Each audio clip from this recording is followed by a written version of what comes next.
I noticed a pattern in my life, which was when I'm not in community, I'd get depressed.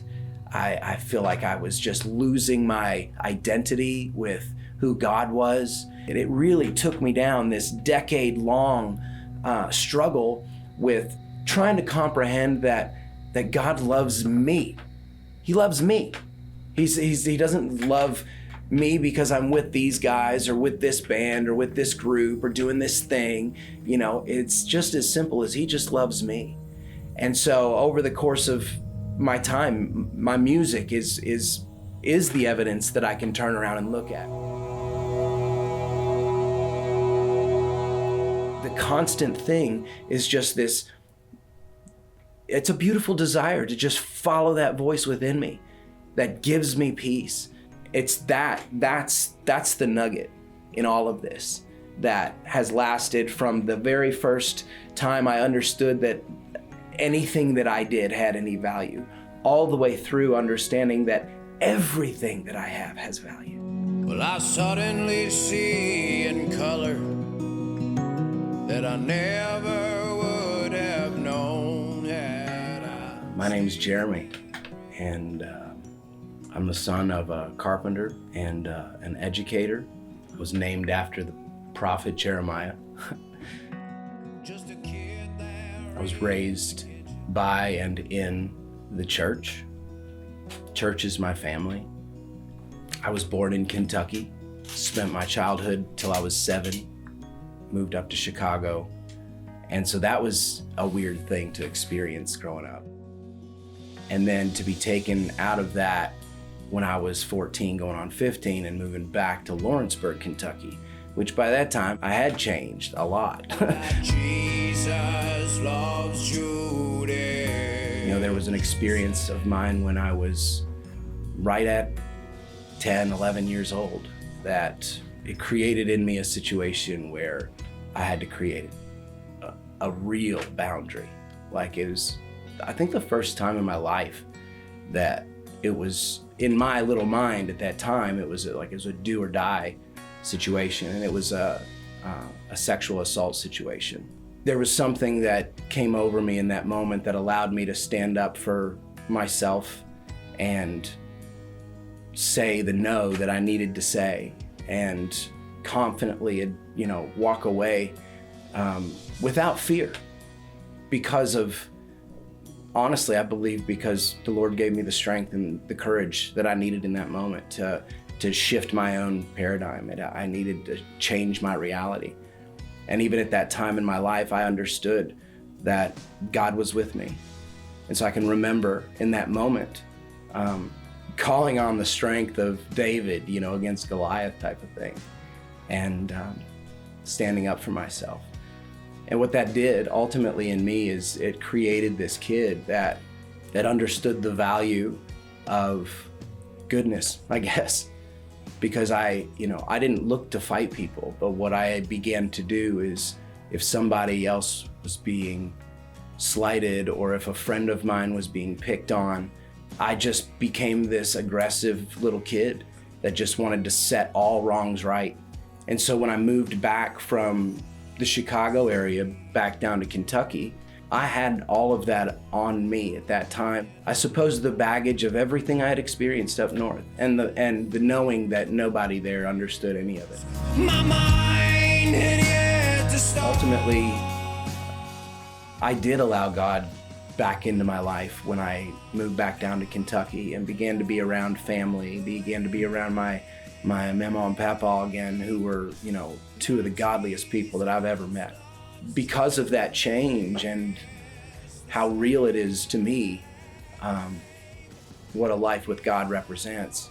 I remember I rededicated my life. I got rebaptized, and I was just like, you know, I'm not going to be that guy anymore.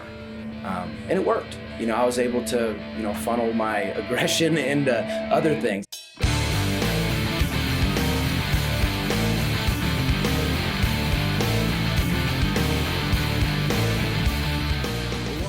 Poor man's riches.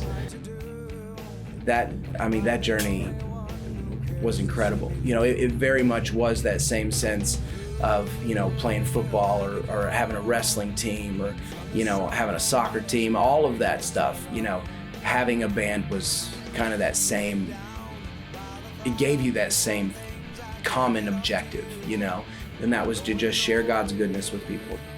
Our avenue was rock and roll. We were probably more naive than we should have been at that age, but we went out into the world and experienced so much and learned from each other. It was very much a iron sharpens iron type of a thing. Yeah, we had a really cool brotherhood in that.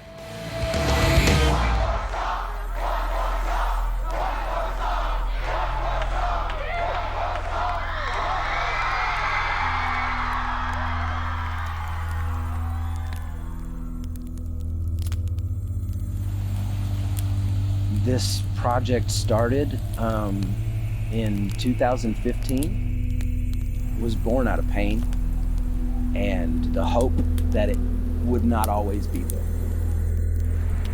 I knew it would be called the soundtrack for healing. It was almost like there was a voice that whispered to me in my pain, in my heart, in my head. It said, this is called the soundtrack for healing. And you're not done, but this is what you're doing. And it was something so intensely personal that I, first of all, was a little scared about. I wasn't ready. I was not anywhere near ready to explore the spaces that I needed to for my own healing. And so I shelved it. I shelved it for years, for a couple years, and decided to just live the most non-music / ministry living life that you could, or that I was comfortable with. I've never been a big, party guy, so it wasn't that. It was more just my absence from anything that reminded me of the faith that I thought I had.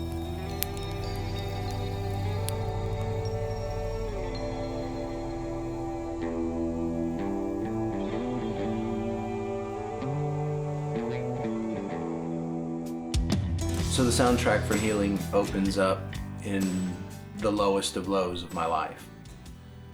The song was written to signify not just one moment. It was certainly written at a very lonely moment in my life. As I found myself in the bottom of my own pig trough, I just came to realize that there was a lot about that loneliness that had built something in me. And it was just a desire and a recognition that my best self is somebody that only I can be, that I can't rely on anybody else to be that. Basically, it takes you from that pig trough that I was in. It's a starting point to this journey that I was just ready to let a lot of that pain go. It was time to let that pain go. When your fingernails were dirty from picking through the storm. There's something powerful that can happen when you open yourself to that kind of vulnerability and exploring those kind of spaces and knowing that God's right there with you through all of it.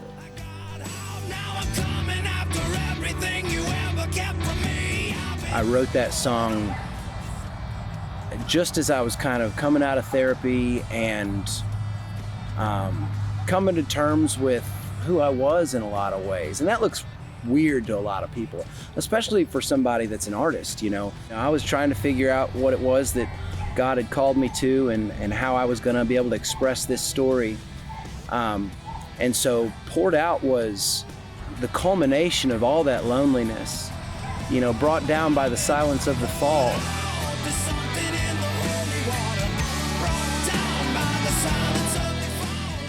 It was the first time in my life that I had experienced like being placed on the outside of people, conversations, friends, family, and I had kind of gone through so many emotions of just having to let go so much of who I was and how that person identified with certain people that didn't play the part of my friend that I thought maybe that they were. I didn't have anybody that would listen to me. I was really desperately seeking anybody that could understand what I was going through, or at the very least, just hear me and don't judge, just listen.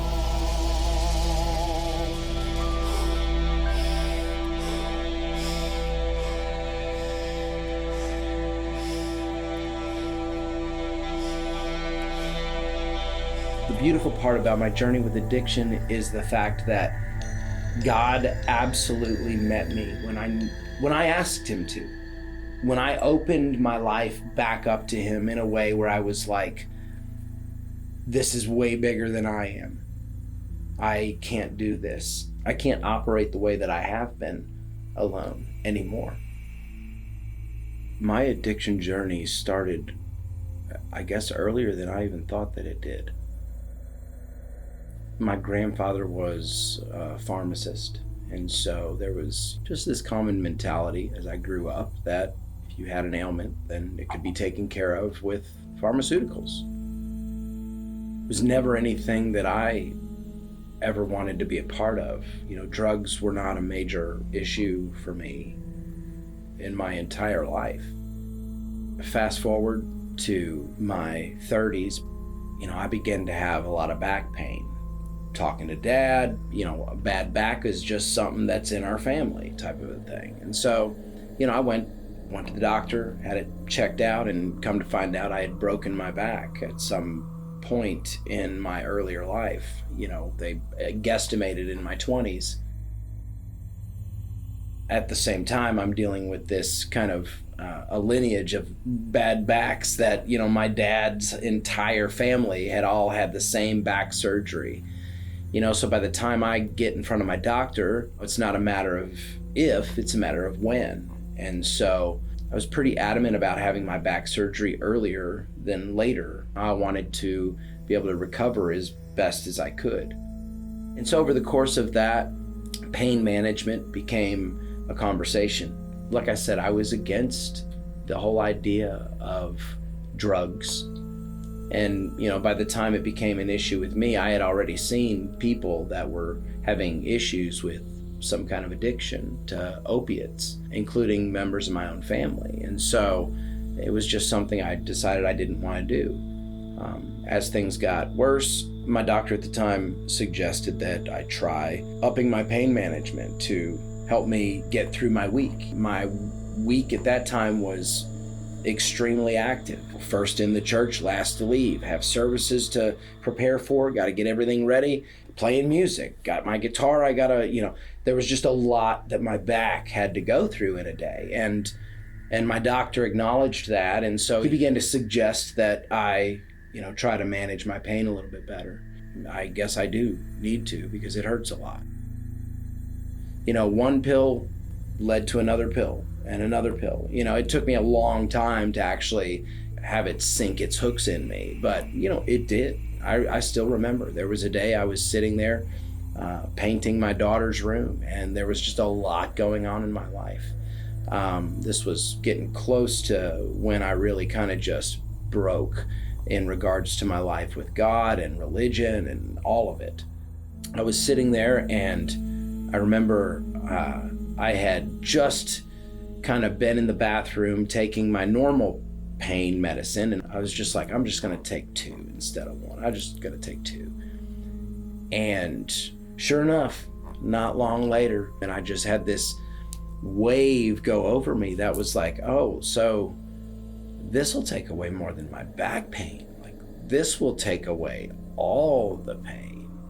And so, over the course of the next 3 years, essentially, I entered this vicious cycle of, I was a pastor, so I was too good to buy them on the street, so I'll just take all of them up front and white knuckle it until I can get my refill.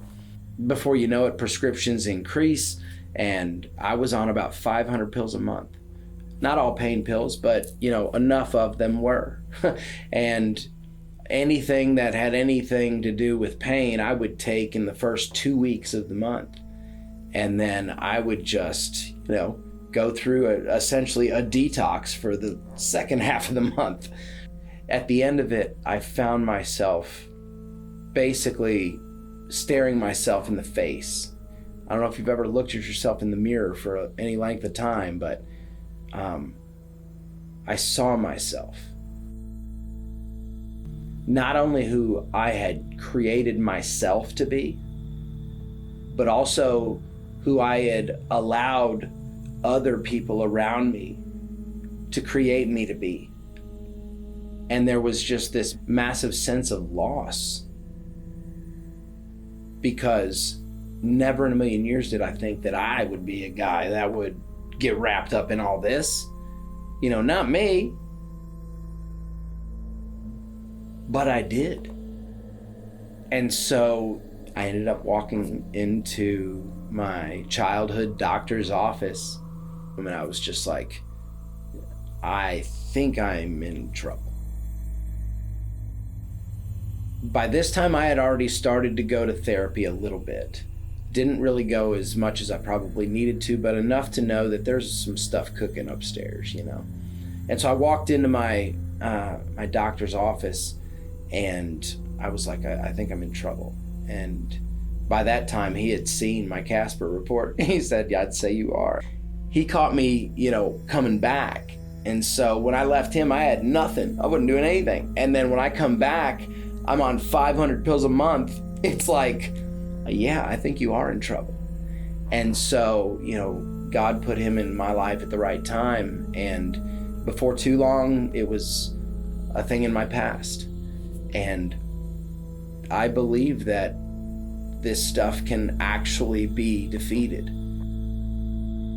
It takes a lot of work. It takes a lot of discomfort. You have to get used to that. But as long as you stay focused on what your agenda is, which is ultimately loving yourself and loving the people that love you, it gets a lot easier.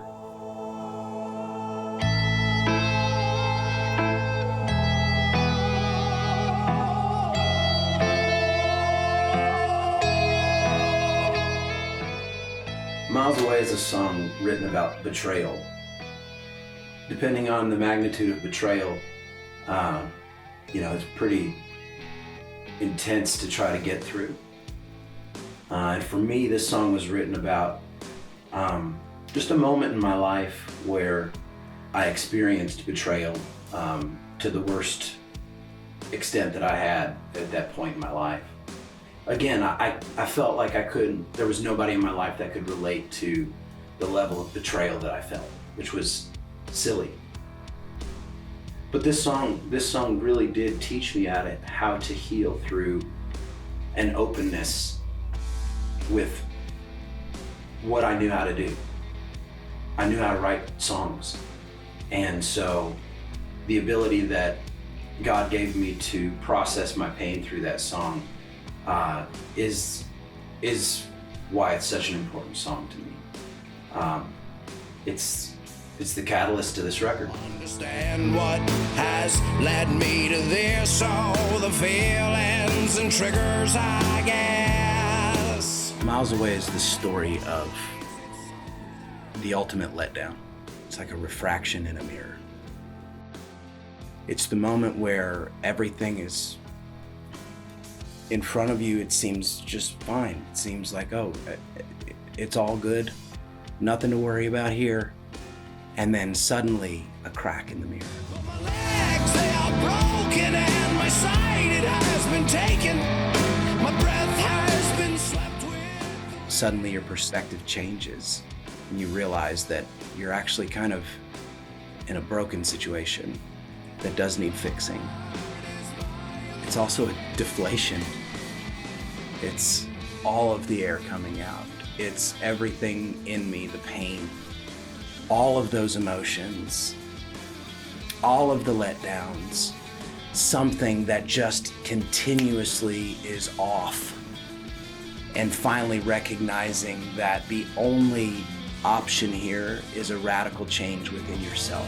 I just wanna go to bed and push the darkness from my heart and scrape the visions from my head to ultimately let go and just, you know, there's one of the things about this song is there's not a happy ending.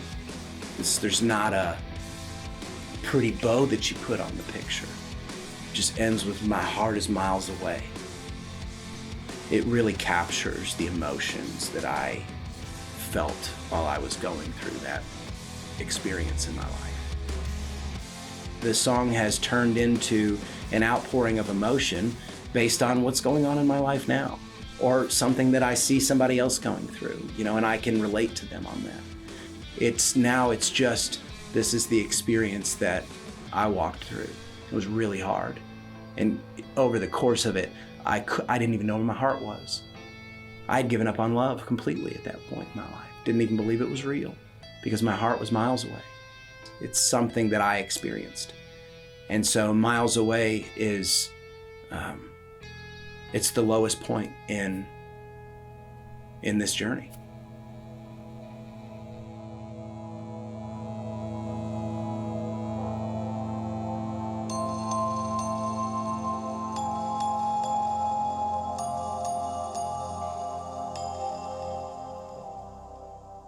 Thank God, the bulk of my addiction journey and my recovery, the bulk of it was done by the time I had my back surgery. By the time I had my back surgery, I was on a new regimen. I no longer was tied to addiction the way that I was. I no longer was waking up every single morning, just thinking about the next pill that I could get. I found myself on a regimen with my new doctor. Over the course of time, I maintained what my actual script should be instead of taking it all in 2 weeks. Not only that, we dropped it significantly. And so by the time I had my back surgery, I was already through this cycle of opiate abuse. I now saw it as a tool. It was now I was okay. I would take what I needed to take to get through my back surgery, and after that, I would be done. And ultimately, that's what happened. I was able to wean myself off enough to where when I was ready to stop, I just stopped. There was nothing to it. I don't want to say there was nothing to it. No, I will say there was nothing to it. It was just, I'm not going to go get it refilled. That's literally what it was. It was like, okay, I think I'm at a point now to where my body is strong enough. I was doing things actively. I was trying to run a lot more. I was doing a lot of core work by that time. I had saw the value in actually taking care of my body instead of letting medicine just numb it. So my recovery journey really was even before my back surgery. Even though I was on opiates to manage that pain, by the time it was time to be done with it, it was far easier to be done with it than it was when I had to be done with it, where I was going to die.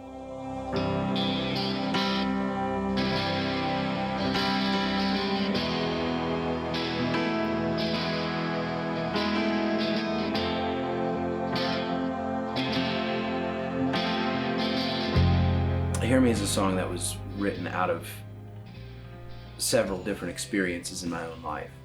At the core of it, it is a song that I wrote to remind myself and those around me that I love that you're not alone, that in the midst of whatever chaos you find yourself in, there's other people that can relate to that kind of pain. And it's kind of written from that perspective, the perspective of finding someone in their pain and just helping them to realize that, you're not going anywhere. You're right here. Like, I'm with you.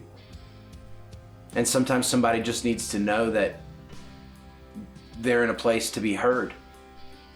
And so this song's written in such a way where, you find that person that you love in such a state, and, it seems like you can't get to them. It seems like they constantly think that you can't relate, or that you can't understand their pain, or that you can't understand how lonely they feel.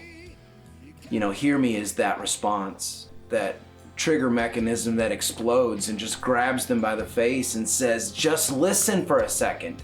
I just need you to hear me for a minute. I love you, and I'm not going anywhere, and you're okay. I can relate.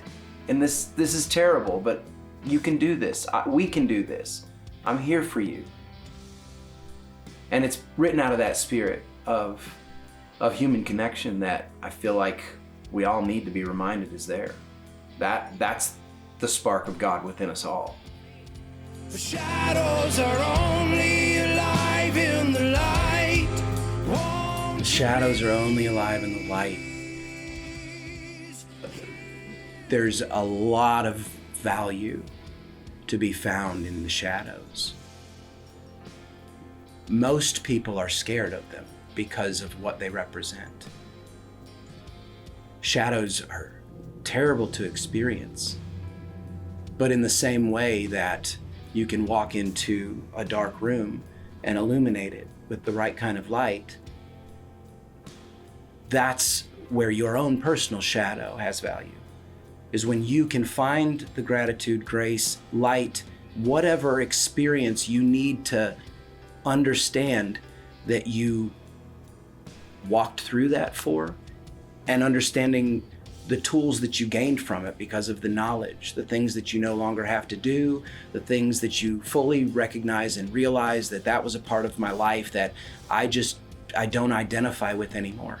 And the only reason I know that I don't identify with it anymore is because I've actually shined some light on it. I've gotten some perspective. And the only way to overcome those shadows is with the light of knowledge, of remembering, of accountability sometimes. You know, everything that you need to do to come to terms with accepting it's part of my story. It's the scar, you know? It's living in the scar. It's recognizing that, yeah, man, it sucked to have to walk through the valley of the shadow of death, but I will fear no evil because I have the ultimate light to shine. And for me, that's Jesus or God even. I mean, how about that? Just God. The light of God in your life can change it all. It illuminates the shadows. And even though you have every right to feel the way that you do, you can still, for your own peace, you can actually use that light to illuminate the shadow enough to where it's bearable. Can finally see outside of me and watch truth define me. So it's really easy to get stuck in a position when you create a mentality that your victimhood is your identity. Is something that more people need to understand that that's not the way it works. You know, one of the things that sticks out to me in my own addiction journey was this common mentality that once an addict, always an addict. I don't believe that. I've experienced it within myself. The freedom, you know, and if you stop long enough and understand that what the teachings of Jesus actually do bring is freedom. It's grace. It's shifting your identity. Christians call it repentance, a turning away of. And so it's not the wound, but the scar that makes who you are, is understanding that you can take that experience, your victimhood, because you have a right to it. But you can also take it and live out of the scar instead of living out of the wound. If you live out of the wound, you're constantly hurt about it. You constantly want to hurt other people about it. Whereas if you're living out of the scar, it's a recognition that it is a part of my story. And I'm not going to hide it. I'm actually going to celebrate the fact that I lived through this. And I can show you, I have the evidence to show you that I'll meet you there. If you need to talk about it, you're not alone.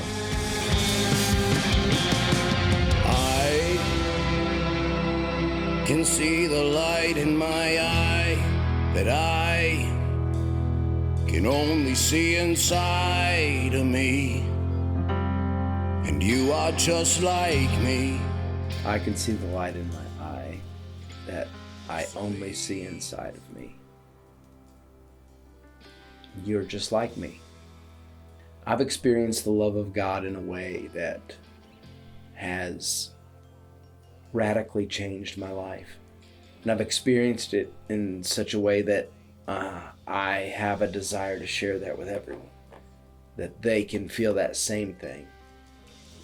The only reason that I believe in you the way that I believe in you is because I've seen the light in my own eye that's only accessible from the inside. Pray that other people can see the light of God in their own life in the same way that I have. And that's it. I believe it to be so because I see it in myself. And if I've experienced it, that means you can too.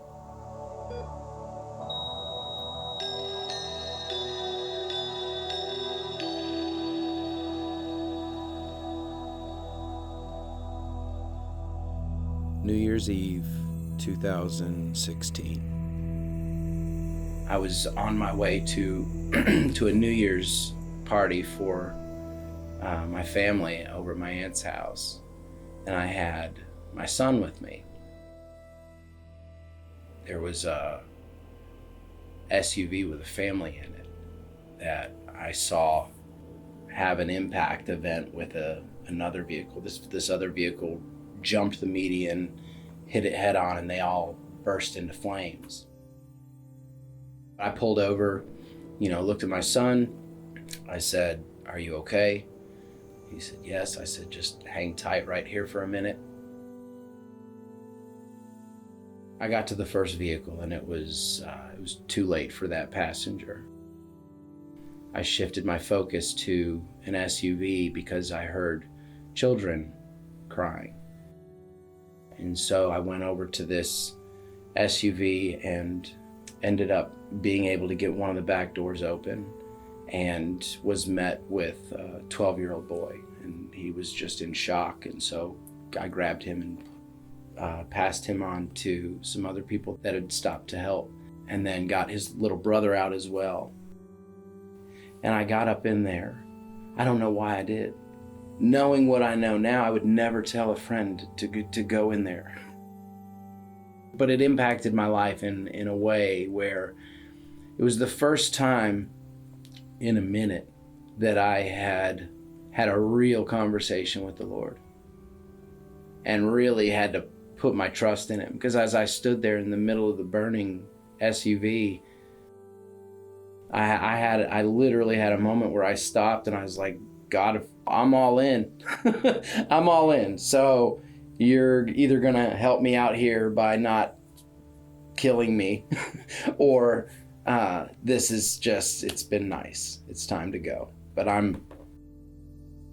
I just remember having a peace in my heart and in my life that I was just like, this is what needs to be done. That answered a lot of questions for me. Over the course of my life, watching all the movies I'd watched, having all the conversations I've had, always wondering, what would you do? What would you do if it was all on the line?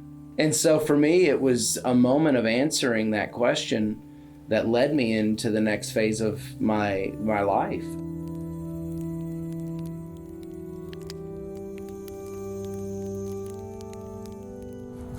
I was pretty far removed from my life with music. I had gone and got my EMT certificate, lived my life as an EMT for a couple years. I spent a long time in church just praying for people. I was on the back end of a lot of situations. As a pastor, praying through those situations and scenarios and watching as they play out.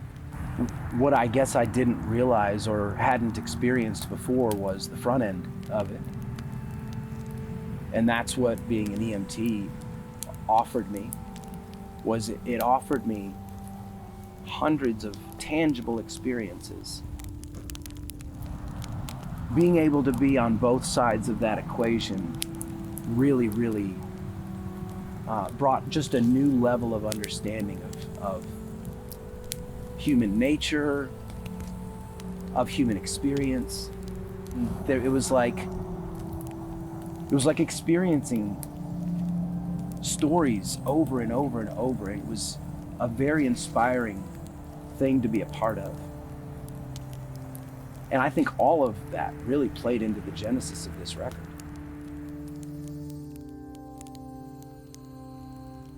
What I was able to learn by giving my life to being a first responder answered every question that I ever had on the front end of so many situations that I had as a pastor. Being able to be an active participant of an emergent scene while my entire life prior was spent praying for those in those very situations was a very, very healing thing for me.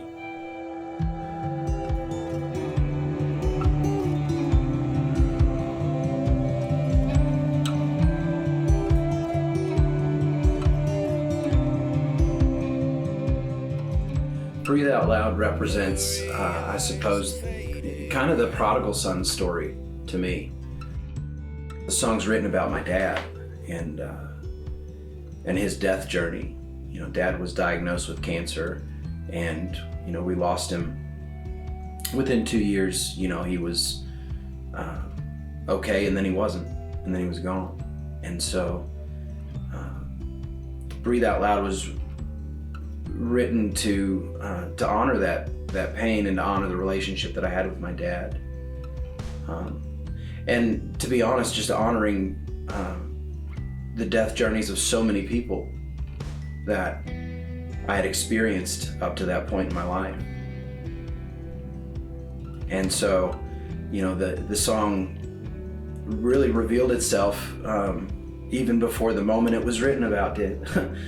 The song ends with breathe in slow, breathe out loud. And that's exactly how my dad passed. It was a moment that seemed set aside specifically for us to see God's goodness in a moment. Is it all the times that we hung out? Or is it all the times that I ran away and came back? I can remember the moment that he died. I was not there. I was off playing a show because he wouldn't have had it any other way. So I had kissed him for the last time and went on, and there was a moment where my mom's friend kind of approached my mom, and she was like, hey, I think it's time. I think he's getting ready to pass. And so my mom got in the bed with him, kind of in behind him, and just kind of held him as he was kind of had his head back and kind of gazing up in her direction. And right at the end, his eyes just shifted and looked Mom straight in the eyes. And then he just exhaled. Just this beautiful breath out loud. And so this song captures that moment. Just let go, just lay down and breathe in slow, breathe out loud.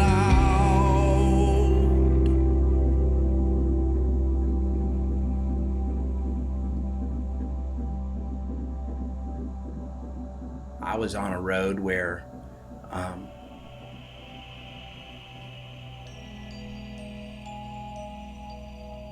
people use the word suicidal often, and I think I was in a state at that particular time in my life where I was, but I just wouldn't admit it.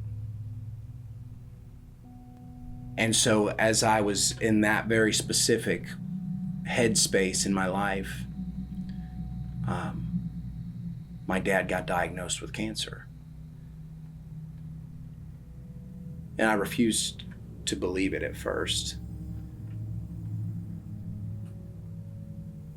But as I watched him go through, what everybody has to go through when they're being treated for something as terrible as cancer, the reality of it set in. And the gift that my dad gave me was that he met me there. He gave me everything I needed to know everything that I needed to know before he died.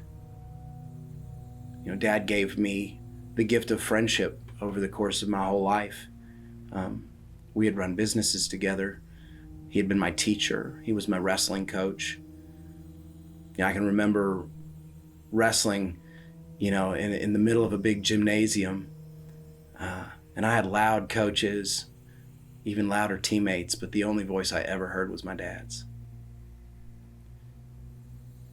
And so losing him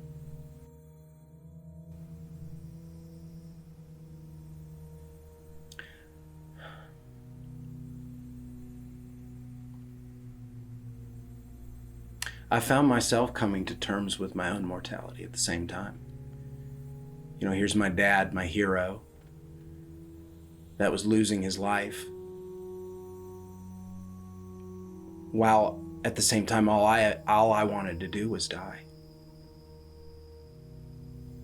But because of the graciousness of my dad and meeting me there and answering the hard questions, because at the time I was going to therapy, I had questions. I had some childhood questions, things that anybody should ask themselves if they are stuck in a moment in time.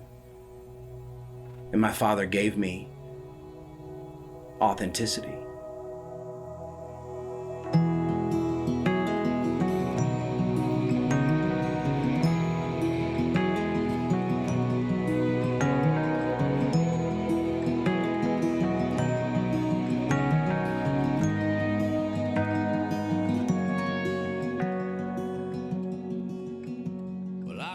As I was exploring parts of who I was, there was so much of myself that reminded me of the relationship that Jesus had with Judas. And just seeing the ways that I had betrayed myself so many times, and knowing that that the sacrifice of Christ actually meant something to this journey and to me specifically. And just recognizing really that the past is the past and it's time to move forward. And that both things can exist in the same world. This one world of pain and betrayal. At the same time, this world of beauty and recognition and remembrance. It can all exist together. And so as I was being diagnosed as an autistic guy and not understanding what that meant in its fullness, especially at the time, this was years ago. Getting to the other side of all of that just gave me this beautiful forgiveness and grace for myself in the midst of all of the chaos that I was in. There's many levels to this song. It opens up with "I suddenly see in color." In that one phrase, it references an entire journey of mine in being diagnosed as autistic. I found myself coming to terms with a brain that had always made so much sense to me, but yet I had no way of identifying the fullness of what I was experiencing in my head. Until therapy, until I was able to see a doctor that passed me on to another doctor that specialized in that and was able to sit with me and really just answer my own questions, type of a thing, and guide me through this process of understanding a lot of things about me. And so I use this song specifically to tie my music with a very personal part of my life, which is my journey with mental health and ultimately autism. That's the first step in this song, is just my own awakening and realization of all this stuff that just suddenly made sense to me. There's certain aspects of the song that reflect my love for science and the way that God reveals himself through science. The atoms are filled with empty space, Pretty simple way to put it, but that's the reality, is that atoms, they're not physical matter. We're all made up of them. Everything that we see around us is made up of them. On a quantum level, it's not even a physical thing. It's a interaction of light an energy that's just spinning and creating this space. You know, that's a way for me to just say, you know what? There's so much more that we don't understand. We don't have to understand it to experience it. The empty space is the beauty of it all. The other aspect of it is the Judas loves Jesus part of it. I think Judas's story is one that everybody relates to and nobody wants to talk about. The story of Judas is one that I think we all need to recognize that is what identifies us together. And it's the moments in our lives where we just simply choose our not so good self over our best self. It's making a mistake. It's doing something that you will regret later. That is betrayal of yourself. And I think as soon as we can come to terms with the betrayal itself and identifying with a character like Judas and understand that Jesus loves us just the same, it's casting our cares upon him, you know? That's what he tells us to do. And I don't have to understand it, but I believe in it and I experience it when I do. I think people need to stop looking at the Judases in their own lives and realize that they have a whole story of their own as well. And I think when we can get to that level of forgiveness, the same level that Jesus had when Judas came upon him to betray him, what did he say to Judas? Out of the gate, he said, friend. He called him a friend, and he knew what he was there to do. And he loved him just the same for it. And that's the kind of love that we can have when we are intentional about our days, when we're intentional about the way that we treat people, and ultimately the way that we treat ourselves.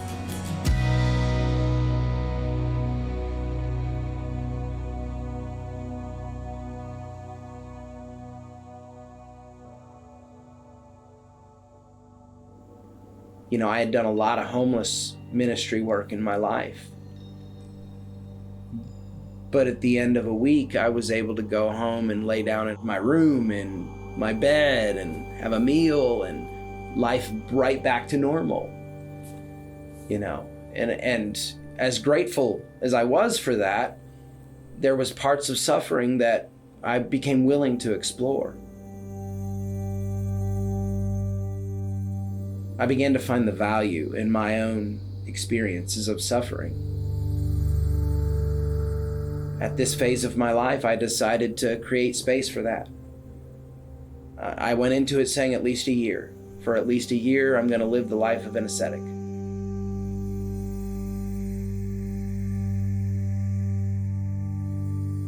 I'm not going to worry about the pleasures of life. I'm not going to worry about having hot water if I don't have it. I'm not going to worry about plumbing. I'm not going to worry about heat. I'm going to live my life and just experience it. And I will always be grateful for it. And I am even called back to it over the course of my life now. Because for me, it ended up being for about 3 years. I just spent my life in solitude. I became a student of anything and everything that I could learn from.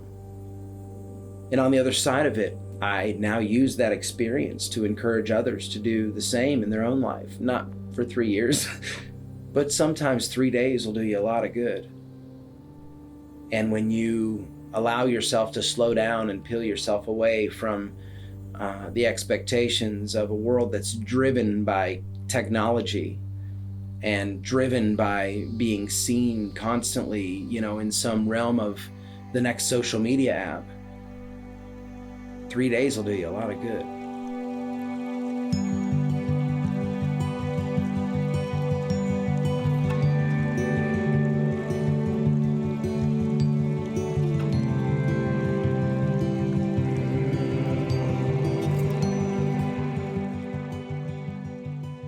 Someone Poisoned My Wine is a love song straight to God. It didn't start that way. It started out, I really thought I was going to process somebody else's pain, maybe. I don't know. I thought I was writing a song about somebody else. You know, the more I wrote it, the more I realized that this was myself that I was describing. That I was the one that poisoned my own wine. I was the one that allowed a thought process to start that I shouldn't have, or an expectation that I had either on myself or that I accepted from somebody else. At the end of that, I just ended up creating a character that wasn't me. And I think the exhaustion of it all just caused me to let it go. Just a moment of surrender and trusting that, you know, God has my best interest, and that at the end of the day, I'm going to choose to stand in the shadows of joy instead of the shadows of death. And just say, you know what, God, I'm okay with it just being me and you. All death behind, it's just you and me. We'll make our own eternity. Someone Poisoned My Wine ultimately is a song that was written about myself. It was the realization and recognition that the poisoning of my wine that had lasting effects on me was because I had allowed it to be poisoned, because I had poisoned it myself. The someone that poisoned my wine was me. And I think that poisoning the wine of your existence can happen in many, many ways. For me, the expectations that I had placed on other people that ended up either not meeting my expectations or letting me down or not being who I thought they were. It was all of that, but it was about me. It was about the fact that, you know, how many times have I not shown up for myself? And then at the end of the day, I complain about it. It's this experience of watching God watch you, knowing that God knows you. And there was something about the healing journey of Someone Poisoned My Wine that I really got to experience God experiencing me. And it's a picture of that. Believing it. Believing that God sees you. It changed what I believed would have to be the rest of my life. It changed what I saw eternity being. And I got into this space where I was just reminded of the God of my youth. Reminded of Psalm 23, just like my mama used to tell me about. Lay me down in fields of green, with the water rushing over me. He lays me down in green fields. He puts me next to water. It's these beautiful pictures that Scripture paints in our head about these moments that we can experience with God. The more that you do it, you don't need to be laying in a green field to experience it. You can just be sitting in your own home, in your own space. Shut your eyes and just be. And just allow the water of His grace to just wash over you. So Someone Poisoned My Wine it's knowing that God knows you, but He loves you anyway. And that's a love that's eternal.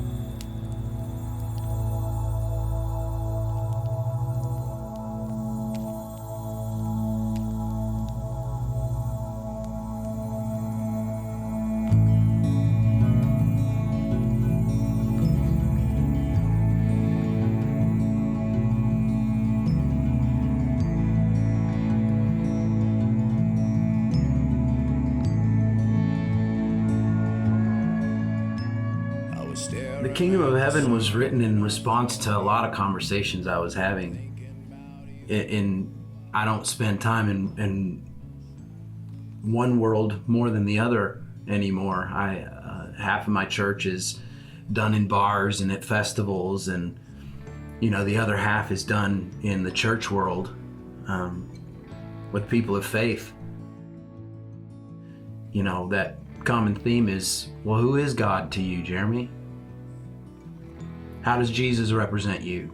And I feel like sometimes I'm a better songwriter than I am a conversationalist. So the song was really written out of a spirit of just clarification and confession, you know, realizing the availability of the kingdom of heaven that Jesus taught about, you know, and the fact that it's right here, it's right now, it's when we choose to experience it.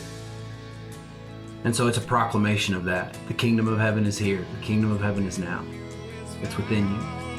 Find the sun in your mind. You can leave now behind. Let the light in your life lead the way. I love what this song represents. You know, a lot of my work is not around faith-based people. It's not around people that some people could care less about God, honestly.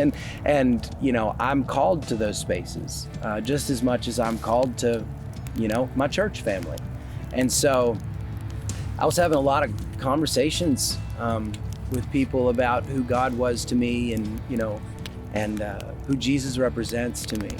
And this song is basically, it's my answer to that question. Kingdom of heaven is here.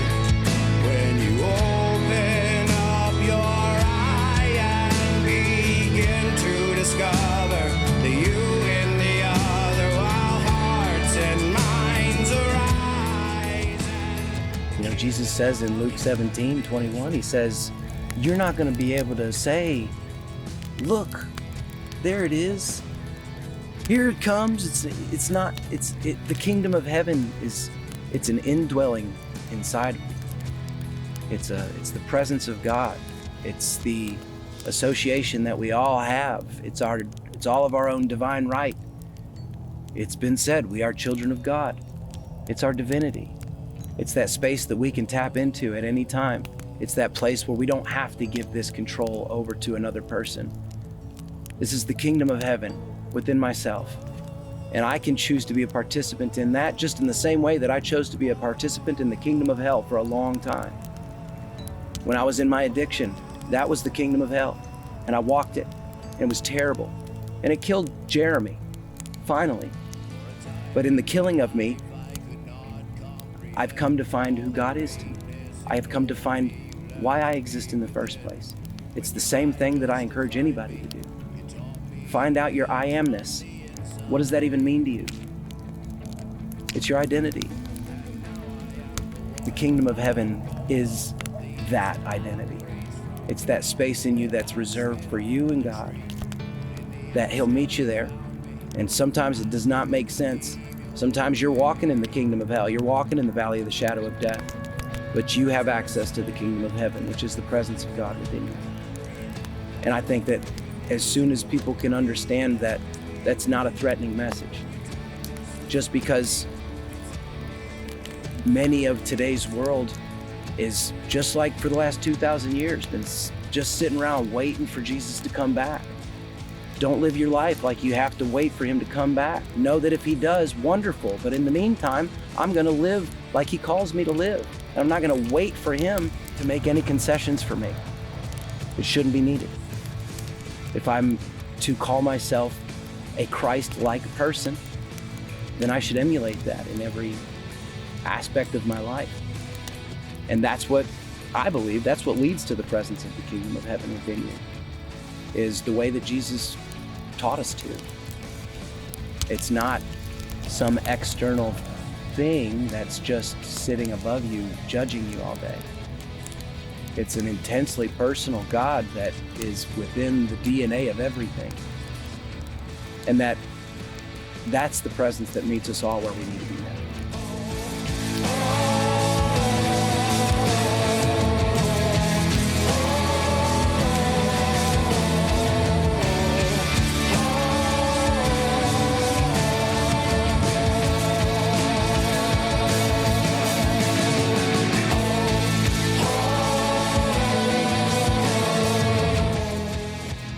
This entire project is a story. Each song stands on its own for sure. super proud of every one of them individually. But, this thing was written as if it's one continuous story. There's so much that God has done in my life because of, misunderstandings of myself, of other people, expectations that I placed on myself or other people. There's a vulnerability to this project that I think is valuable to the human spirit. I believe in this so much because of what it's done for me personally. In the Tao, it says, I believe it to be so because I see it within myself. And I feel that to my core. I know what it's like to be dead inside. I know what it's like to have given up completely. I know what it's like to have given yourself over to substances and scenarios that drown you. And for some reason, I've come out on the other side of it with a story of life and hope that I truly believe in. I believe that change can start within me. I believe that change can start in you.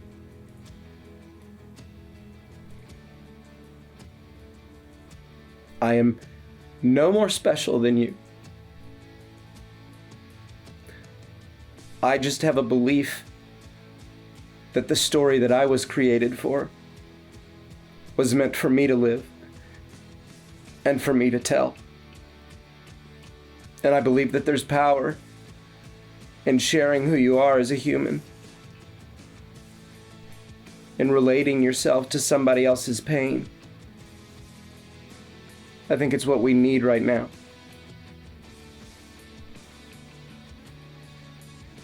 I think this album is the soundtrack for healing. For me. And I believe in the soundtrack of your healing that can be found in your own story. Sometimes you just need to be given permission to do it. And I want this entire project to be dedicated to the fact that we are all in this together. And that as soon as we can, allow others to see our pain. We can create the communities that we're dying to have. And when we're alone, we can be alone together. And know that it's okay.